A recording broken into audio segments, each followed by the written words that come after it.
Come on, stop recording. And welcome to the last episode of Haunted Histories for 2023. I bet you thought I was going to say forever then. No, I wouldn't do that to you all. This is the last episode for 2023. So this is our Christmas episode. And what you can't see is my guest deliberately put on her Christmas jumper for you all. She's showing it to the camera right now. No, she's showing you her Christmas jumper. I might take a screenshot of the video so that you can see it, but I think she needs to stand up because I can't quite see it on camera for a screenshot. So if you can stand up for me, there we go, Christmas jumper. Well, actually, I might take that as my screenshot because then no one will realise who the guest is, and it will be quite a good one to show. So it's been a great year. Thank you, special guest. It's been a really good year this year for all the Haunted History shows, and thank you ever so much for listening to them. If there is anything you would especially like to see me cover in 2024, please do let me know. But I have got some absolute corkers penciled in for you. Some very different stuff. What could that be? Well, my guest tonight, I can't even remember how we got in touch. I think we were messaging and she happened. I think I said something about, I can do public speaking if you want, in one of her prior roles. And she went, so can I. I said, well, I don't run any events, but I do a podcast. Would you like to come on? And about 6 months later, we finally got around to organising it because, hey, I don't seem to do anything quickly these days. Yes, special guest, would you like to introduce yourself? So I am Caroline McKendrick. Hi, I am Caroline. very honoured. Thank you, Penny. You're very, very welcome. You're very, very welcome. Well, we have kind of created a friendship since we started speaking, haven't we? And we do seem to talk about everything under the sun now before we actually get down to the point of what we're supposed to be talking about. And we both discovered a love of horses as well, which was a nice one to bond over. I always like to discover a fellow horsey person. And what was really strange was after you and I had that conversation, suddenly loads of memories of my old horse started popping up in my feed, which was quite strange. It was almost like she was reaching out to me to say, I do remember you. I couldn't forget her. She was such a gorgeous, gorgeous thing. But you've got quite you've got an interesting CV. I mean, one of the things you're a field investigator for the SPR, aren't you? How did that come about? I'm not part of the Spontaneous Cases Committee currently, but I was seconded to help work a case that they're dealing with. And it's been ongoing for about a year now. So can't really give you too much because of anonymity of case and things. But it's in the Essex area. And I had some dealings with that. So quite privileged, to be honest with you. Over 137 years, I think it is, that my the case handler said nobody else has really been seconded to work on the outside of the SCC. So Martin Gibson, my partner, myself, and Kieran Farrell from the SCC in the SPR all went up and did the first visit with the case. It's now gone on, and obviously it's had its second visit now. Tony Hayes is the guy who's dealing with it as the case handler, and Amanda, who is his partner in crime in their team, which is Paranormal Investigations UK. So they're now dealing with the case visits also. I still have a hand in it, help out with questions, and we discuss the case and possible what's going on in the house. Very privileged to have worked with them. Definitely. So do you know how long the SPR tend to investigate these kind of things for? Because obviously, people watch the TV shows and you see them stay in a place for 48 hours and then come away. I must admit, even some of the stuff I put in my books, I've not covered for a year or 2 years. It's like a snapshot of what the possibilities are and then the history and everything else. The SPR investigations do tend to be a lot more involved, don't they? It depends. I think it depends what type of haunting it is or reports that you've got coming in. If it's your typical type of spirit haunting, that's going to be a long, ongoing kind of thing, but it's unpredictable and, you're not guaranteed to get certain types of activity, as you probably know yourself. But the type that you're looking at that gets most of the interest from the public is always about poltergeist activity. Mm, And that tends to, when you start looking and you start researching these specific cases, you find that you have patterns. mm, And with the patterns, if you log and you map the dates and the times, you can always say, like here in my house, most of my activity is on a Sunday, mhm, um, weekends, and a Tuesday for some reason. mm, And that tends to be the same. So once you've mapped and you've got these details, you can then put your field investigators into these properties and monitor. And sometimes you're lucky enough to be able to go up and have a long period of time where you can be in situ. mhm, Um, and I think the last big case that they had obviously was the Enfield haunting. mm, So they've now got this one, which is ongoing for a year. It's unusual because a lot of poltergeist activity burns itself out and mm. then you get respites from it. Yeah. So, really studying what's going on within the properties when they get reported type hauntings of poltergeist type activity. And especially in the recent years of investigating and the alleged phenomena of taking that spirit, not the spirit, taking that poltergeist away Mm, to the property with you. So, it's called contagion, mhm, and the possibilities of contagion happening. So, these are the kind of things that are opening up investigators to learn more about poltergeist activity, mm, which is probably why you mm. hear more phenomena reported from the SPR about poltergeists rather than normal hauntings, because it's uncharted territory, really. Okay, cool. Well, the more, excuse me, the more they learn, the more we learn, basically going forwards. Absolutely. I must admit, one of my favourite SPR cases was introduced to me by Dr. David O'Keefe, who's a Canadian military historian, and it was one that was in Dieppe, where a couple of women had visited Dieppe, about 10 years after the war, and they actually heard the reenactment of the invasion of the Dieppe landings from the early 40s, and the SPR records. I keep meaning to go over to Cambridge to actually look at up the actual records for David, because even though he's a full-blown historian, he is fascinated by the paranormal aspect of this case, because that's his thing, because it was a lot of Canadian forces that were part of the Dieppe landings. Mm. And yeah, it would be I think you'd have to lose me for about a week in the SPR archives. Just leave me in there, give me food and water, and just let me go. I'd be quite Yeah, happy. But you're also a totally. writer, aren't you? You write. You're in my. You're with me. You write for Haunted magazine. Team haunted all the way. Yep, Team Haunted, and you're going to be releasing your first book in the new year. Yes. I can't tell you when because everything seems to be coming at me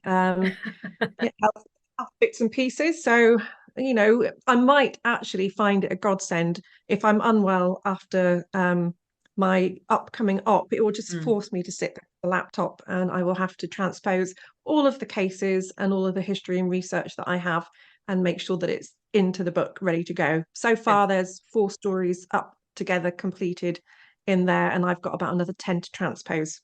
So, can you tell us what it's going to be called and what it's going to be about?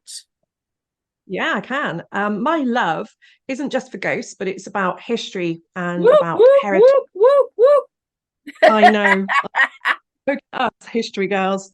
I have found a latent love of history over the years, and Good. it's come from being a ghost investigator. So, what's the point of going into a building and saying, "Is there anybody there?" I like going there and looking at the architecture.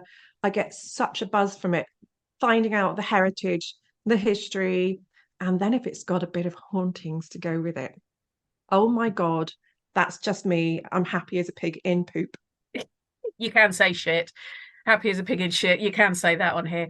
Yeah, I agree with you. So what's it going to be called? It's going to be called History, Heritage, and Hauntings, and And all it things phenomenal. and is it based anywhere specific, or are we looking at the whole country here? The first is going to be called Somerset Ghosts. And then that's going to transpose. There's also, alongside of that, as I'm doing research for my magazine articles, the research will then go into the book for the UK hauntings as well. So Very you'll have a nice. Somerset and you'll have a UK version. Cool. It's addictive once you've written a book. I trust me. Trust me, Especially when someone tells you that you're good and you get feedback and you didn't realize you were good before. mm. It's also quite cathartic, I find. I mean, I say I managed to chuck out 5 in 5 years. I've kind of slowed down a bit for the sixth one. It's not going to be 6 in 6 years. It'll probably be 6 in 7 years. But it's Mm.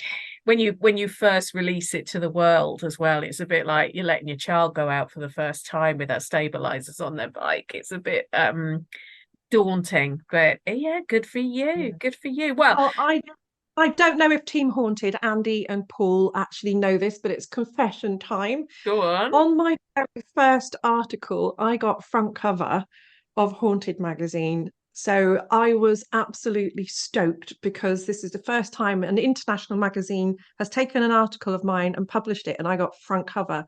So I've actually put it in a frame and had it all professionally framed, the whole Oh, article. that's lovely. That is I absolutely know. lovely. You I should am be stoked. Every proud. time I walk to see it, I get such a buzz that people believed in me. Yeah. Yeah. That I get that. I'll tell you my my story about the Haunted Mad guys. They were asking me to write them for about a year, and I thought they were joking. And I kept saying, nah, no, you don't want me to write for you. And they're like, no, come on, can you write? It took a year of them persuading me to write for them because I thought they were joking. I didn't think they meant it. But they meant it. And they are great guys. They are great guys at picking up people who maybe aren't front and center and giving them a leg up and giving them a chance. And yeah, I'll always be grateful to those boys. Always be grateful to those boys for the opportunities they've I given. have, I have got three people to blame for me being in the public domain, and that is Spooky Isles. He asked me on for an interview, and I had to do a 600 word write up about what it was I was going to talk about, and I had phenomenal feedback from that. And then Corinne Besant jumped all over it, Oh, not bloody and Corinne. Not armed Corinne. forward. Oh. And she convinced me that I had a talent and I should do it. And my partner Martin, oh, those three people, Spooky Isles, Corinne Besson, and Martin, my partner, it's their fault. So if people don't like my writing style, then you can blame them because they seem to think that I'm all right at doing it. Was it David then at Spooky Isles? David, yeah, Yeah, he's lovely. David He's so Somerset. lovely. Yeah, Yeah. yes, But yeah, Corinne, she is responsible for pushing a lot of people. She is, yes, she's wonderful. She is wonderful. She's so positive and so encouraging absolutely. as well. Every girl It's needs a friend like that. Yeah, Absolutely. definitely, definitely, definitely. And I'm going to make sure I tag her in this when it comes out so she can go, oh no, 'cause she doesn't like being complimented, does she? Does She's our going to be Corinne? in my, in the very front cover where you give your compliments to people who've helped you get there. She's got the Yeah, front cover with David. And in brilliant. case David knows, thank you, David. Yeah, yeah, thank you. Oh, that's so lovely. That is so lovely. Well, we discussed a few places we could talk about that were Somerset based when we were talking about this show.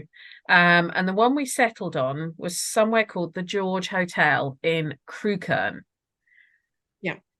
Now, in a few minutes, can you tell me succinctly before we start digging into it, why the George? What is it about that you think people need to know before we go deeper into the place?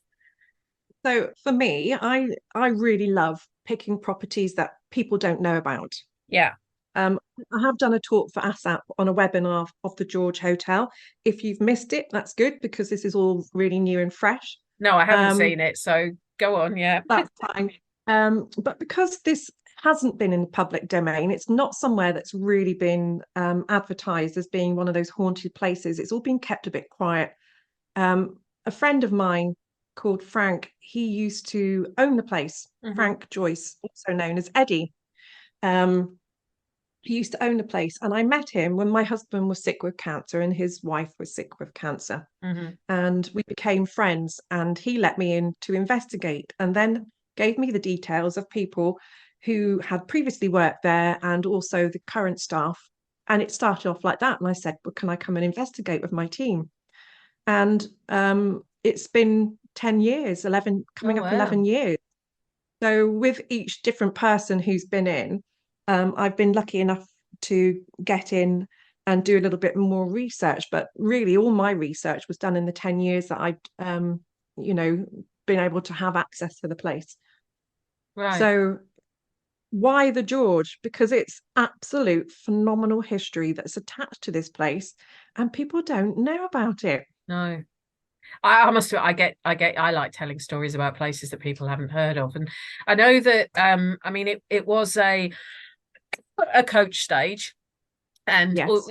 we're name dropping people who we found really helpful. Someone like Lorianne Jones, so it's the kind of place she'd be interested in because she does alehouse haunts and she likes to teach people about all the different types of pubs and what they were used for and all of that. And I know that it says, doesn't it date back to the 16th century as a place or something, the building? Right. There was a pub in that area from probably 1541 that there was definitely some kind of George Inn on the square. But where it stands now, as the pub that it is now, is 1658. But there is a huge amount of history that's attached to the name the George Hotel, and it's not known if that the inn that was there before in the 1500s was called the George, Mm-hmm. or if it was located to what's now known as the White Hart, which is a few doors down. Okay. And the property ownership passed between the two places. Okay. But this is where the history gets interesting because do you want me to read a little bit of my research that I've Go done? on. Yeah. So, what is the history? So, as the George predates the Hanover dynasty with King George's, the local historian M.G. Wilson Watson was writing about Crewkerne's old inns in 1930. He was certain that the building was so called in honour of England's patron saint. But that's probable, although another possibility is that the inn was named after George Plantagenet, who was the Duke of Clarence. Now, for those who love their history, will know the connection here. Being the Plantagenet, George was the brother of Edward IV Yep. and notoriously Richard III. He played an important role in the dynastic struggle between the rival factions of the Plantagenets, which is now known in the history that we know as the War of the Roses. But this is where we think that the George Hotel was named after George Plantagenet, because not only was he royalty, he was the lord of the manor of Crewkerne for some years prior to his attainder and death in 1478. George was privately executed at the Tower of London on February the 18th, 1478, by tradition in the Bower Tower, but soon after the event, a rumoured that he'd actually been drowned in a butt of Malmesbury wine. Mm-hmm. Now, if that is true, it's quite ironic, do you not think, Penny, that a man who had a pub named after him died in a vat of wine? Well, Now, do this you is know? what I love. Do you know that George Plantagenet does actually have his own, like Richard III has its own society and supporters. So does George Plantagenet, believe it or not. And Really? yeah, and when I was at and this isn't scripted, by the way. Caroline didn't know I was going to mention this because we don't know where this Oh, conversation is going to go. We're kind of just winging it, really, like two intelligent women winging it and seeing what happens. Um, absolutely. and yeah, I was at the Battle of Bosworth Memorial, like reenactment a few years ago, and there was a lady, and she had two Newfoundland puppies. And of course, these dogs, I mean, they're only puppies; they're only like 3 or 4 months old. I had to go and talk to her because they were gorgeous and they looked like teddy bears. Anyway, she was also in medieval dress, and I was asking her, and we were talking about the Duke of Clarence, and she said no, there is actually a supporters group for the Duke of Clarence, and one of the things they try to do is to work out if he really was drowned in wine, because because he was nobility, he could choose his method of execution, and that was one of the ones they could choose. And there is and I can't remember the actual details, because like I say, I'm doing this off memory. There is something that was created that will indicate the story is true, no matter how crazy it seems. But though there is actually a supporters group for George Oh, I'm Plantagenet. happy to have a look and sign up for that one. How Mm. incredible. I don't know how you get But yeah, hold of it, but she said that they were members of it, and yeah, they're constantly trying to a bit like they're trying to always research whether Richard killed the princes. No, he hmm, didn't, is my opinion, but there we go. There is also a group trying to find out if George was actually drowned in a I vat don't of believe Malmesbury it was wine. princes either, because they were still alive, from what I can understand, when the Battle of Bosworth had happened. So There is my we're digressing here slightly, but my logic is there's no reason that he had to kill them. People say he killed them because he wanted to become king. He'd already been declared king because his mm, brother's marriage had been declared um what's the word when you've been married more than one, anyway. His marriage to Elizabeth Woodville was not legal, and so the mm, princes were classed as illegitimate, so therefore they couldn't ever take the throne. um and my argument is, well, if he was so worried about them taking his throne, why didn't he do something about the daughters as well, who could have had sons who could have contested mm. the throne? So just put it simply that way. I mean, there's so you as well. We were discussing this off air. There is so much utter crap written about Richard III that it doesn't take long, but it's also interpretation of certain documents. And I think the one that they assume he did kill the princes was there's something in his attainder that said about spilling the blood of innocents, something along Mm. those lines. And people assume that means, yes, he did kill the princes. However, it could also mean that he executed people who were actually innocent of the crimes he was executing. So, but yeah, there is a supporters group for his big brother George. Um, Wow. but yeah, I never knew that George had. I knew Richard was the North because he looked after the North. But yeah, that makes sense that his big brother was helping in the South for big brother while he was running And I things. believe that George Plantagenet, where he was the Lord Mayor of Crewkerne, I think he had some links to Hinton St George. Obviously because it was called St George. I do believe he had some dealings with um, the pub, and that if I'm looking in my house where I'm sat, the direction, the pub is the village is slightly raised above our village that I live in, Right. and it's literally minutes Yeah. walk away there, and it's behind. And he would have probably walked the same streets that I walk in the local village, which Maybe is, that's another book for you. Write one about George Plantagenet. well, I could do. I think I need to go and research a little bit more. Oh yeah, it's a But long term project, but that would be one that, yeah, yeah, you could his exploits in Somerset would be quite an definitely. interesting. Mm, Yeah, I don't think definitely. cider existed then, so that's why he went for the Malmesbury wine. Well, isn't Malmesbury wine from the southwest? I'm sure Was, it yeah. is. Yeah, I thought so. I thought so. Mm, So mm, yeah, interesting. So the thing that I found a couple of things about Crewkerne which I thought were quite interesting that you might be able to elaborate on for me. mm. So, Catherine of Aragon is said to have stayed in Crewkerne on her way to be married to Now Arthur, that wasn't in the George now right? that I'm talking about. It's probably where the White Hart was. But Um, Crewkerne as a place, she is meant to have stayed in Definitely, Crewkerne, 100%. I found out in my research as well. Yes. okay, which is quite a cool fact. For people who Mm. haven't heard of Crewkerne.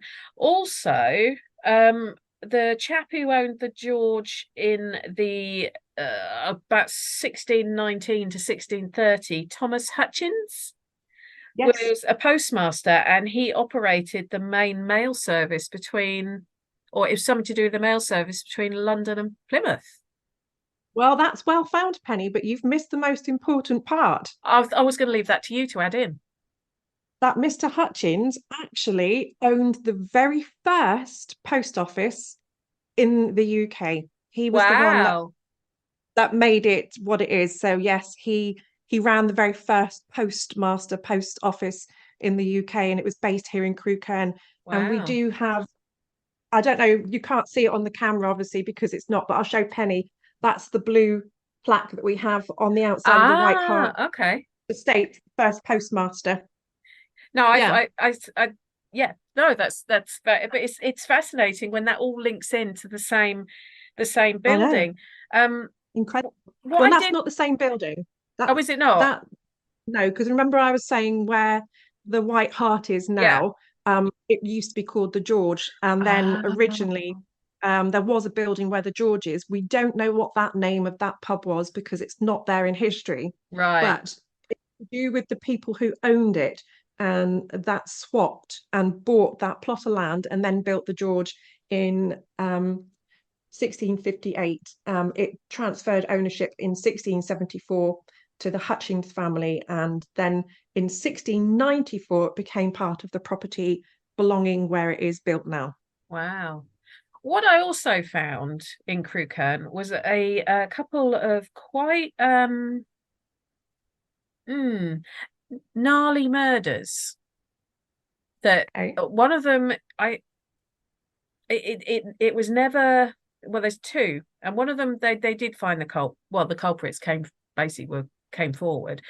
One of them was in 1874, and this isn't the George necessarily, but with supposition, you can probably assume that someone drank in the George or frequented the George because it would have been, it was the town watering hole, so to Mm. speak. Um, and a lady by the name of Ruth Butcher was discovered in March of 1874. She'd been bludgeoned to death, and they could never find who killed her. In November 1874, though, her boyfriend tried to kill himself, and they never ever discovered who the culprit was. Oh. Which, yeah, it was quite a sort of one that I was looking at newspaper articles even going on 5 years, and the police were still wringing their hands at the fact they Details couldn't. of the name of where she was found, the road where she was found. I can send it to you. I can definitely send it Yes, to you because do. I saved all the articles on it.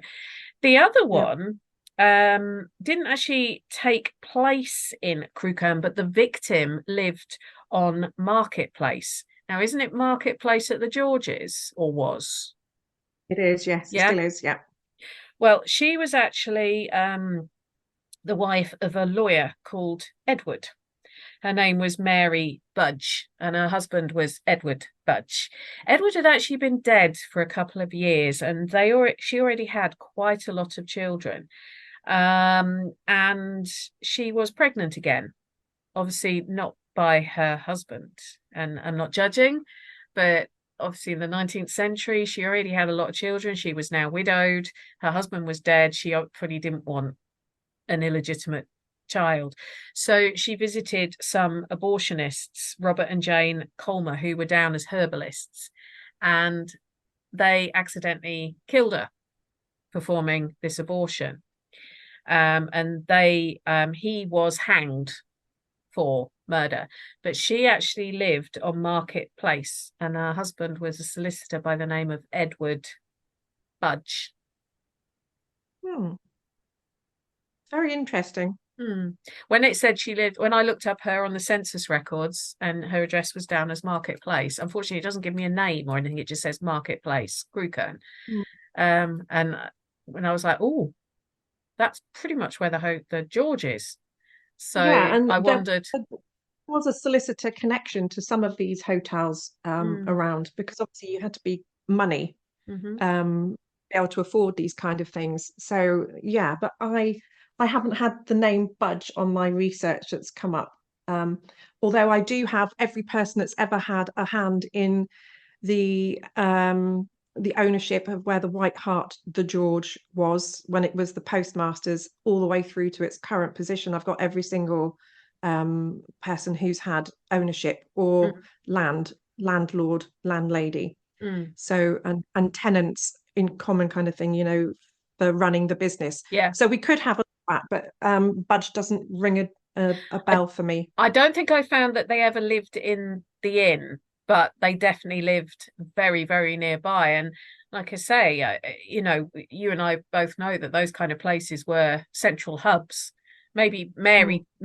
Mary didn't go in it, but Edward might have gone in it for business meetings and Yeah, all of that definitely. kind of thing. They used to use those big, huge pubs for courts, didn't they? For Yeah. some of the things that they had as well. So yeah, he could have been using these manor houses, these Mm. big hotels and inns as part of his work that he was delivering. Possibly because they used to use them as well for auction houses if they were auctioning off an estate, all of that kind of thing. Whenever a coroner's inquests, they'd use them for coroner's inquests as well. So, but The post house would have sold horses from there as well.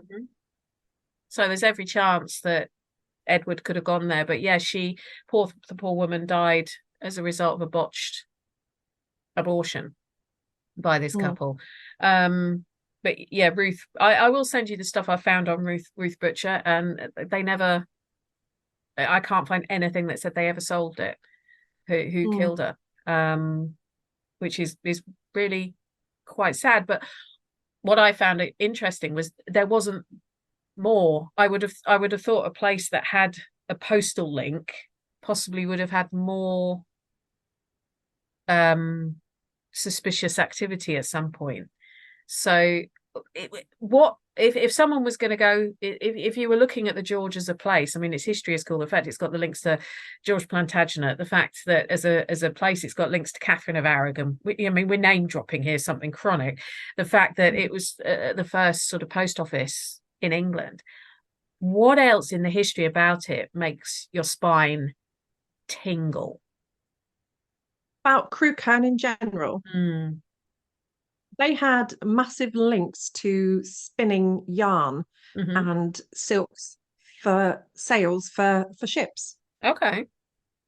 Um, and the other hotel that I've been dealing with a lot for history and research and running events for them is the Shrubbery Hotel Hmm. in Ilminster, and they have links direct to the sail makers. Hmm.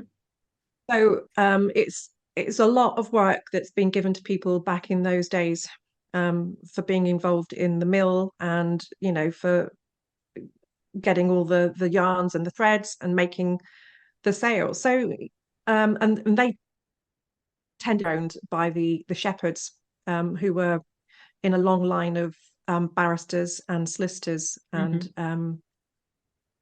themselves. So yeah, it's steeped with history, lots of different stuff. When I started looking into the George, and yes, I mainly was all about the oohs and the ahs back in the olden days, and Yeah. what can we find, bump in the night, and to give you that tingle down the back of your spine.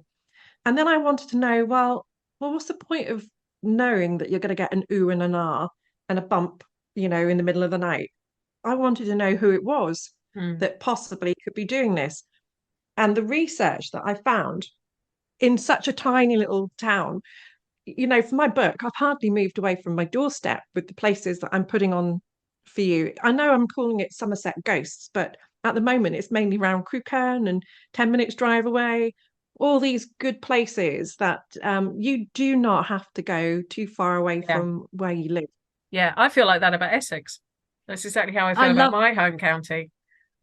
steeped in history. I'm going to be writing about the Wind Whistle pub as well. Hmm. And we are the only team again that's been allowed in somewhere that's never been investigated. So Hmm. this is my um the way that I run, how I research. I find somewhere that nobody knows about. Yeah. Um Nillington House, we were lucky enough to run events for them there as well. And I love putting something back into heritage. Mm. So if I can help to learn about the place, educate the public about the place, have a little bit of entertainment that I can share, teach people how to investigate properly without all these, you know, Americanisms and TVisms. I'm not going to mention names, with the alleged demons and stuff, but show them how to research properties properly, give them the correct information where it's untainted. Hmm. um, that's what really gets me. So yeah, Crewkerne is just steeped in history. So what Very lucky. experiences have you had investigating the George that you could share with us? So originally, when I first met Frank, he said to me, "Oh, I know that you love your ghosts and stuff, but come and work in the pub. And when you're working there, you're going to be able to feel things and see things." He normally throws glasses at people, and they called him George. Right. Uh, I know that he was a ghost, that people say is a male ghost. But I don't know whether they called him George because that's just the name of the pub, or whether they said that because it felt like that's the name of the person. Who knows? I don't know. Through my history, there were a few Georges who were owners and landlords who were called George. So it is possible that it could Yeah. have been a. But so what have I experienced myself, Hmm. or what has been reported as What have phenomena? you experienced there? I have seen the most active place for me, really, because I was working in the bar to help Frank out in quiet periods.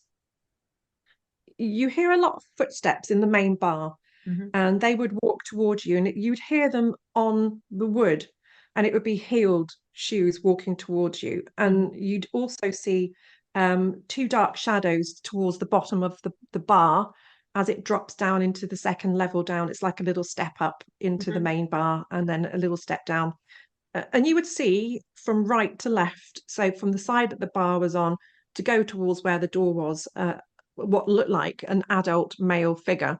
And Hmm. obviously, you would only ever have it out the corner of your eye. Hmm. You'd have the footsteps. You would have the a child running. You would hear the child's footsteps running, and you'd see a dark shadow also running across the bar from right to left and left to right. Um, a knife used for the lemon cutting used to go missing quite a lot, and you'd find it in odd places, even though nobody else was working behind a bar. Hmm. Glasses used to get pushed off the shelf, but some of this stuff you would have to take at face value and say, well, this is what's reported. I'm, going to accept it as people's personal experiences. I'm going to note it. I'm going to write it down. Sometimes you could say, well, was that glass warm? Did it have moisture? Did it cause condensation that it slipped off? So I never experienced glasses smashing in front of me. Hmm. Said that the glasses that were hanging overhead and the glasses on the shelf would fly off at them. And they were always on this grippy plastic squared stuff that would stop. There's no It road. wouldn't be like, There's no road going past it that could be vibration from a truck or something like that. yeah, there is. It's on the main Ah, road through. okay. But but that's the only ones that I'd never experienced myself in the bar. And you have to take the personal experience as still being reported phenomena, which Mm, is all part of history. And if you get that reported phenomena told to you 20 times in, a month, you mm, have to start thinking, well, can these people all be making the same yeah. mistake? But the shelves were the really old wooden solid oak, massive solid oak thick bar. I never noticed anything else slipping off, like the tops or the shelving itself, but they had these anti-slip mats on the shelves, which obviously then if something did slip off, you would have to question how and why it did that. Mm, Um, so that was the main bar itself. Now, it had, if you take a look, anybody who's listening to this, I can't show you the pictures, but if you take a look at the frontage of the George Hotel on Market Square in Crewkerne, you will see there's an archway that goes through, which is where the post used to come through on the carriages. the coaches would have gone through, yeah. Um, and they own the left-hand side and they own the right-hand side. And the left side goes back straight. And you've got the main front bar, the dining room, the kitchen downstairs, and then it goes round to the toilet on a slight bend up and round. And then up above, you've got the ballroom. Hmm. And on the other side of the archway, you've got what looks like a dog leg. If you look from an aerial view, it's a Hmm. very strange setup, but the footprint is huge. And in the right hand side of this archway on the ground floor, the very first frontage, is another bar, and it's now called a sports bar. When I worked there, it was called Lamplighters. And I don't know what it originally would have been called. I think it was Lamplighters because that's probably where the staff from the post would have come through, maybe tending the horses, and they would have been separate from the main inn, and they Mm. would have probably had their like their refuge, Yeah. staying overnight that side. And if you go down underneath the sports bar, the Lamplighters, this is where the cellars are. Hmm. And there is a very naughty spirit that frequents down in the cellars. Now, most people are rolling their eyes. I know they are. Every cellar is reported to have a haunting. Well, this one was particularly haunted of all the pubs I've ever visited and known, and it plays tricks. So you would go down and you would change the barrel, and you would make sure you had enough gas, and you would check all the lines that they were all open, all the taps were open, and then you would go back up again, and then nothing would pull through.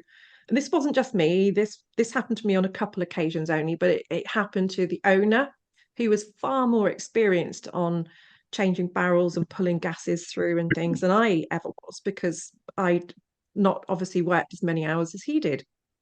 And then the drayman guys who also worked there, and they changed the barrels, it happened to them. Mm. And even when Frank left, the new manager came in, and when I interviewed her, she told me the stories, and I hadn't recounted anything to her. And she said that the gas got turned off on the beer regularly, um, Were you by were you a somebody. were you ever able to set up cameras down there to see if you captured anything? The only thing that we ever captured down there was a voice, and a cap from a bottle being thrown. Right. Um, but we asked the what was down there, because it threw this cap of this bottle, what was down there, and we didn't really get any responses.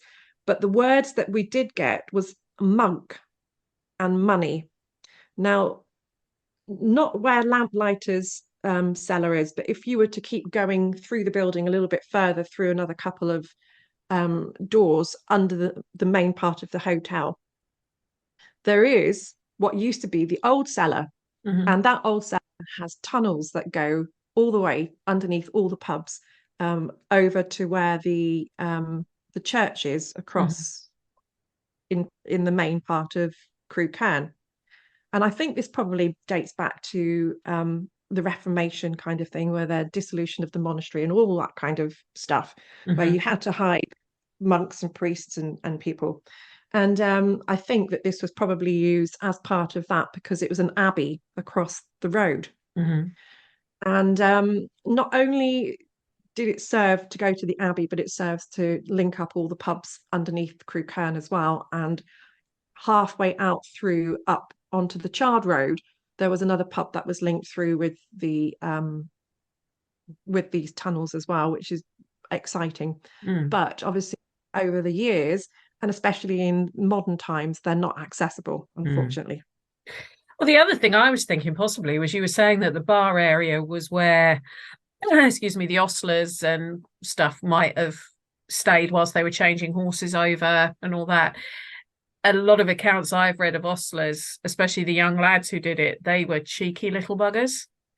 Yeah. It could even be one of them is still sort of is a bit, like you say, bit mischievous, whose name might have been Monk, surname might have been Monk, Could have been, possibly, absolutely. and wasn't paid maybe by the owner, Mm. therefore money, and is kind of trying to wreak havoc. Who knows? There's so many possibilities. You can't always get a historical validation for it, but it does. It's the only. There is a tunnels link to. I mean, I wrote about one recently. There's meant to be a tunnel in Great Baddow, just outside of Chelmsford, between one of the pubs and the Mm. church, and it's interesting to know whether some of it is just urban legend or if they really exist, because it seems to be whenever they do digs now to see if they discover them, they can't find the tunnels.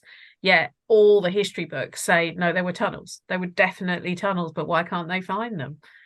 I always Well, find that the quite tunnel interesting.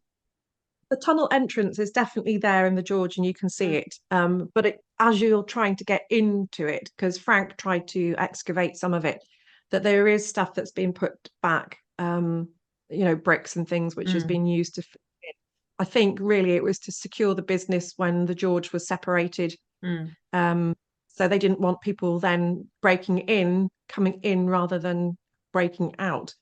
So they were filled in. mm. Um, yeah, Yeah, but it and does it seem is. to be wherever you go. I mean, I know there's a pub in Hitchin that I went to, and they found out that the group of us that were there, it was with Sam Bennett and Joe Traherne from the Paranormal Sisters. We were doing the actual British school, the Mm, Hitchin British School, and the pub we were in. They were, oh, what are you here for? Because we were having food there, and we told them, and they went, yeah, we've got some spooky stuff going on here. Oh, really? You know, your antenna goes beep, beep, beep. And they yeah. took us down into, yeah, they had a bricked up tunnel down in the cellars. And you could Mm, see something, an entranceway to something had been bricked up, yeah. but they said they can't remove the bricks. They've been told from a structural perspective that but they hear knocking when they're down in the cellar against these bricks, Mm. which it does seem to be so. It's limited to certain parts of the UK. There seems to be such a link between tunnels You've in got one. pubs. You've got another one set of tunnels in Yeovil in the town centre, and again there is a church, a big church, right in the middle of the square, and it Mm. tends to run to the local pubs from the church again. So again, was this to do with the dissolution of the church? Or the Reformation? What was it? Why were these tunnels put in and Mm. linking to churches? That's something I've been questioning quite a lot just recently myself. So, was it just that the people who worked in the church were alcoholics and wanted easy access to the pub? Were they making their home brews by the monks, and were they using it as draymen to go to the pubs to sell it, on Wouldn't the QT? that be cool? Wouldn't that be cool to find that one out? So, is there any of the particular? Because the George is also a hotel, isn't it? You can actually stay there. Are there any of the room? Because this is another thing about these places. You normally find there's one or two rooms that everyone goes, "Oh, I can't stay in it because this happens. The duvet gets pulled off me. The shower gets twitched on and off." Are there any of the Yeah. rooms like that there? Let's stay in the main part of the building, and go upstairs to the ballroom that I've managed Hmm. to mention before. So, not just Frank, the previous owner, he mentions now. If you're looking at the ballroom, you've just walked up from the dining room area. You've gone up the side backstairs to this place. There is another entrance. You can come up from the other hotel room side. But if we're going to go up from the main bar area, you go through the ballroom and you see it's got this raised part of the ballroom, like a little balcony that you Hmm. can go and sit in. And they used to use it during the olden days for putting concerts and things on, and having balls and things. Mm. There's quite a lot So of adverts in the newspapers for them doing dances and balls at the yeah, George that I found. Yeah. yeah, definitely. And it was tea dances and Mm. proper beautiful balls that was put on there. It was quite a spectacular venue. If you can have a look back to the old pictures, it was Mm. incredible.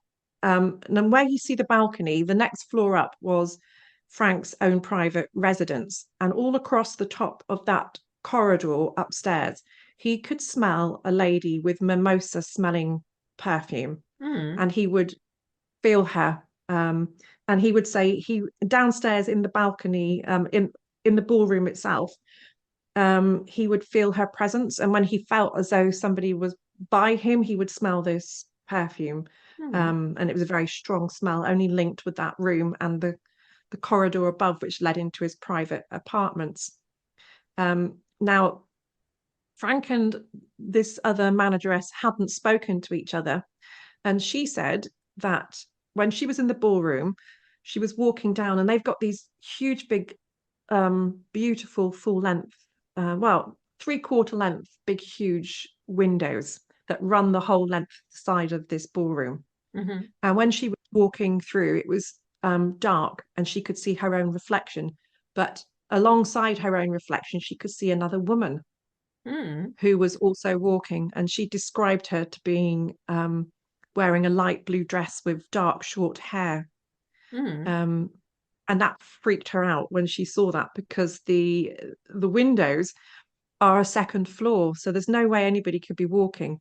Mm. Um, if you look across at the other side of the hotel, which is on the dog legs which go round, they're not exactly in a straight alignment. So if you were getting somebody walking through those windows, you wouldn't get the same appearance that they'd be Yeah. walking next. It would be in the fore, and you would see, but with it dark, you wouldn't necessarily see anything um, at all. But she described this woman with short dark hair wearing a light blue dress. So if it's a woman Um, with short hair, it's got to be post 1920s. you'd think, wouldn't you? Yeah.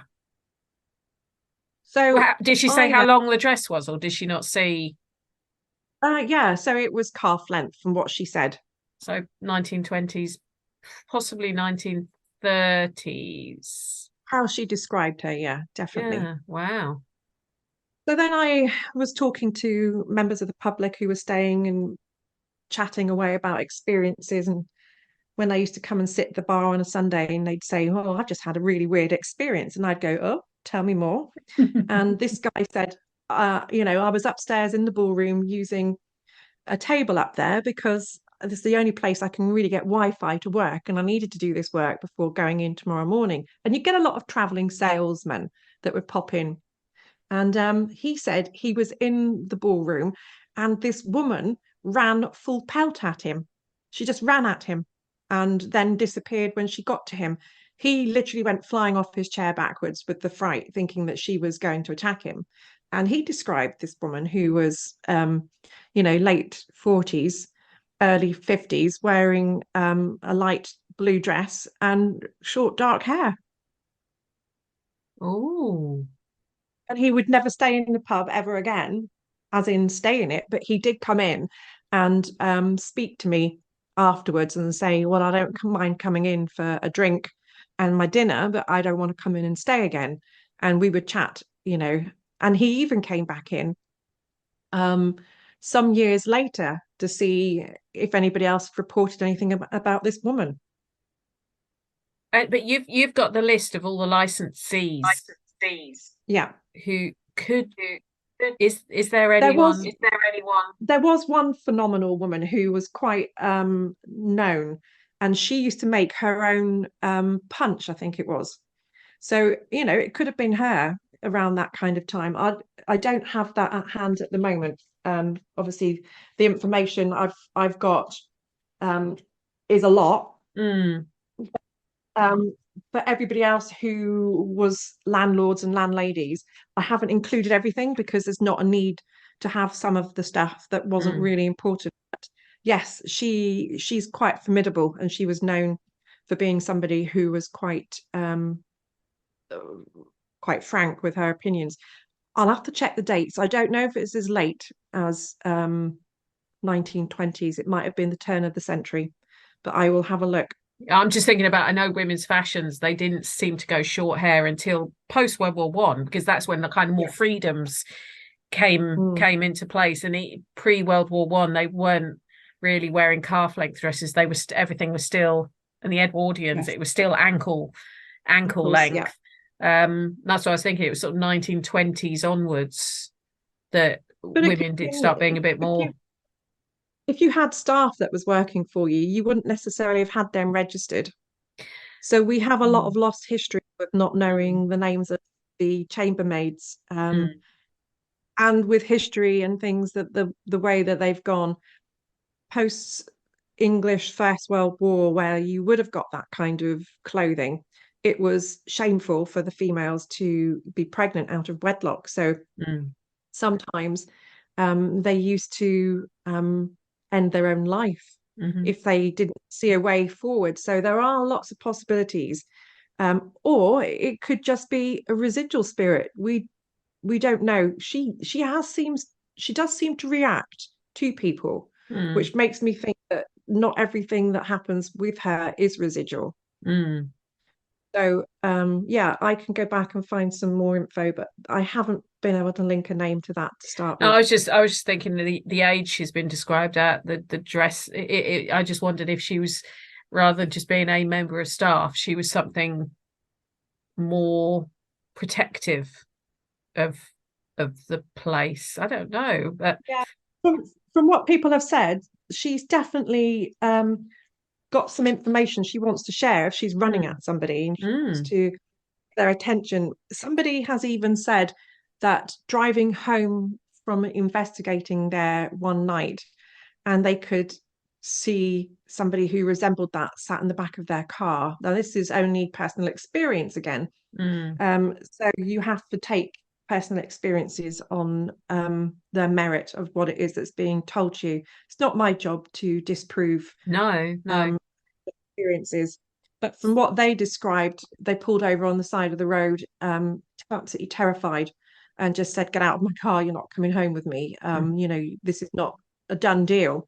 But from what they said that they saw was a lady in, 50s sat in the back seat with dark short hair. So And it's when like, are we locking ourselves in the ballroom then to see if we can speak to her? well, I can see if I can get in with the new owner, but the new owner's not been there very long. I Mm. had made contact with the previous manager, and that was all good. So we'll see. We'll see if I can do something in the new year, and maybe we can just do a little small private investigation where we Definitely. can, yeah, use that place. I've got my Might even. passport. I've got my passport stamped. I'm allowed to leave Essex. How about I hire it for my hen night? Oh, that would be good. Yeah, Oh dear. No, it would be cool to find out more about her, who she is, and what's the message. yeah. My imagination, this is where I get told off because my imagination starts going wild. But I'm thinking, well, if that's where dances were held and she's angry, so she just appears to the woman who's walking around, but the man she runs at, has someone stood her up? Has someone, I don't know you because never know, do you? Because you're like, well, what could it be? she's been seen along with the smell of the perfume in the private quarters, and she sits on the bed up there as well. So Ah, was that's she somebody who was to do with somebody who lived there? Start see, it I'm would have getting been one of ideas for trigger experiments now, left, right, and centre. I'm not going to bore you with them on air, but I'm getting ideas left, right, and centre here. I know, I know it's crazy, isn't it? This place is just an untapped gold mine. I Yeah, have I feel incredibly privileged that Frank definitely. allowed me to do so much research without poo-pooing that ghosts exist, because Mm, I don't think that he was a believer necessarily before he went to the George, but he had so many experiences mm. himself that he couldn't really deny it. But this place doesn't just have the one room that has something happening. Would you like to hear more? Go on. So, the honeymoon room. So you've gone through the ballroom and you've gone through the back door to go down into the main hotel the other way.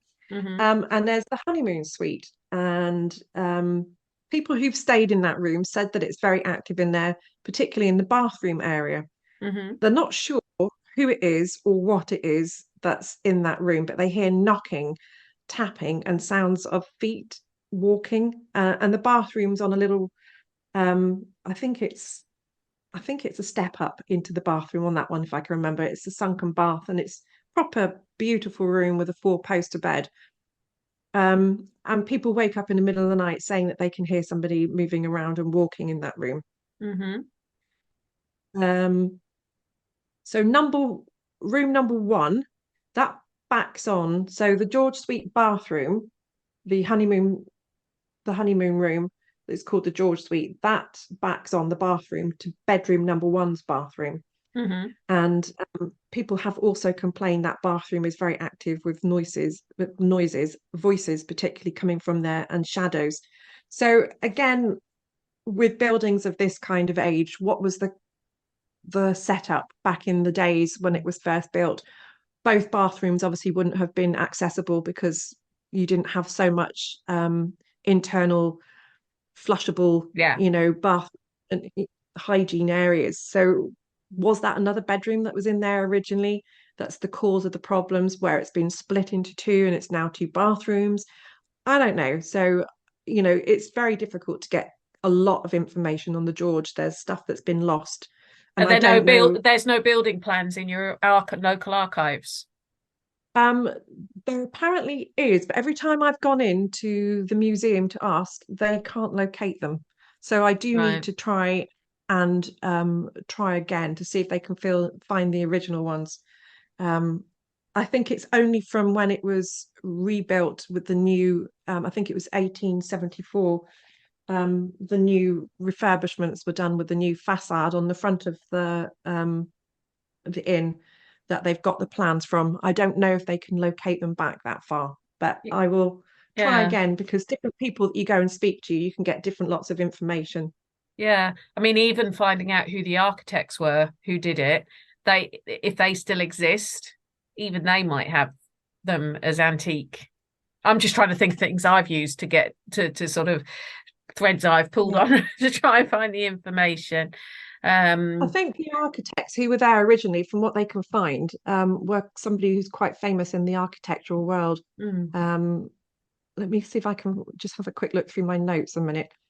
Um, Say it's always worth contacting them to say, do you have any of the original drawings stored at all? Because the yeah, archives don't have them.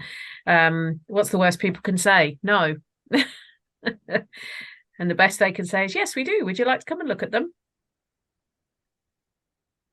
I'll have to go back Mm, and see what I can find. I've hit some kind of brick walls when it comes to getting the help of some people. There is a book that has been written called The Inn on the Crossroads, and it's not in print anymore. And I did use that for a lot of my research, mm, but there was other stuff that I've managed to find that's not been in the Inn on the Crossroads. So I think the museum probably is the next port of call mm. to see what I can get. Yeah. Hopefully, they've got some that opens it because it's not open very much, being a tiny little town. Okay. But So, hmm, so this is all going to feature in your book on Somerset, all your experiences of the George, the research you've done, the validation you've got. If you could pick somewhere in Somerset that's not been investigated, but that people might have heard of, where would you like to go? oh my gosh. Oh, right, I'm going to say it. I've been nagging the owner for so long. He's up for it, but he wants to wait at the moment for a little bit longer. But in Market Square again, in Hmm. Crewkerne, the place called Hmm. Oscar's Wine Bar, and it's incredible. I think they've used beams in there from ships by the look of it. You know, we're talking, it's probably one of the oldest buildings that's still there. Hmm. The owner tells me these stories all the time. There's kids running around, you can hear laughing. Yeah, that's phenomenal for not moving too far away from um, where I live. That's not been investigated. I have been really lucky with the places that I've got in. Like I was saying to you off air earlier, I think Dillington House, Mm. that's never been investigated. Oh my gosh, there is one place that right, Corinne is going to make my dream happen. It's called the Swan Inn in Wells. That's Hmm. it, top of my list. That's my place I need to get into. And Corinne Besant and Lorian Jones, I believe now, because Yeah. she's part of the coaching inns, Right. are going to hand with Visit Somerset. Um, so this is my first experience of a proper haunting in a hotel room, and the next day. So can I tell you the story? Go on. So I was on a work training course, and I used to work for the Ministry of Defence back in the day, and they'd sent me to have the training here, and it was a beautiful hotel, and it was so much nicer back in those days where they'd send you away, get a little bit of a break, and have a little bit of a holiday whilst learning at the same time, and it aided the education side of it. Yeah. So I loved it, and I put my name down for any of these courses, and I think it was my first time in the Swan Hotel in Wells, and like most people on a works training session, you would, if you've got the availability, you would stay up and have a drink after hours with your work crew, Hmm. and get to know people and Yeah. create new friendships. So went to bed just after closing time. Um, I was in what they would call the 30s corridor, walked all the way down to the bottom end of this corridor. So I believe it was up the main stairs. From my memory, I'm not going to forget this. I turned right to go down the corridor, and I wasn't over the front of the hotel. It was out towards the back. Opened up my door, went into the room, and shut it. Now, I have a problem with four-poster beds. I hate them. Ever since my parents took me to the Tower of London and told me that the princes were murdered in their bed and it was a four-poster bed. So Okay. I've always been really funny about them and never wanted to stay in them. So after trying to shift it off to other people, who wants the four-poster room? Nobody wanted it. They said, enjoy it for the night. Anyway, I'm in bed feeling a bit odd because it's a four-poster bed and I'm thinking about the princes being murdered and am I going to be next? And then I can hear footsteps, male footsteps walking down the corridor. And I'm on the end room and there's nothing opposite me that I can remember. Um, so all of a sudden the door handle gets tried. So I sit up in bed and I can remember saying very distinctly, this room is occupied. There's somebody in this room. Mm. Um, And then I heard the door handle go again, and it shut. The door sounded like it shut. So my heart was racing. Literally, I could hear the pulse in my ears. I was Mm. panicking. I turned my light on. There was nobody there. But at that same point, I could smell this very distinct wet dog smell. Mm. And I could hear this dragging noise in my room, that something was being dragged through the room. Now, this wet dog smell, the only thing I could liken it to, being a horsewoman, Penny, if you've ever had a woolen horse jacket that you would compete in, like a blazer or something, Hmm. if it gets, it's got a very distinct smell. Yeah. Now, knowing through research of education, that I've done with myself and my history and my heritage education, um, I think people in the dyeing process used to use urine, didn't they? Yes, they did. They'd collect the poor people's urine for money and then use it. Yes. Yes. Yes. I'm going to divulge slightly, but this is where the saying comes from, I haven't got a pot to piss in, Hmm. because you would collect your pee and take it down to the leather tanners or to the wool to actually set the dye Yeah. for either of those. And if you were so poor, then you didn't even have a pot to pee in. Yeah. So, and if you were the person who would sell your wee to somebody, you were called piss poor. Hmm. Yeah. Sort of information. It smelt. That smell was like a wet dog, like a little bit of a urine kind of smell. But I was pretty much terrified Mm. of this happening, with this dragging noise. And the light went on in my bedroom, like I say, and I'm sat there, and then I rang my husband at home at the time when he was alive, bless him. And I said to him, I'm not having this.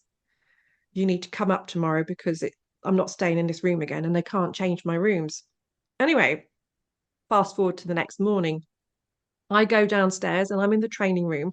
And the training room we were in was under so you come through the front of the post area. So you've got an archway in this place as well that goes through. Hmm. And there's a building that looks through to where the archway is back to the street. And I'm sat there recounting this incident to somebody in my course and saying, well, this is what's happened last night. And I can, you know, sense this person. And it went a little bit cold. I don't know if that's because I was frightened and I was worried. And then I look up and halfway through the conversation and I see this woman walking past the archway on the sidewalk. So, on the pavement outside the frontage of the hotel, dressed in full, what could be Elizabethan, late Victorian, early Elizabethan. So she had a slight bustle, but not much, like a light blue dress.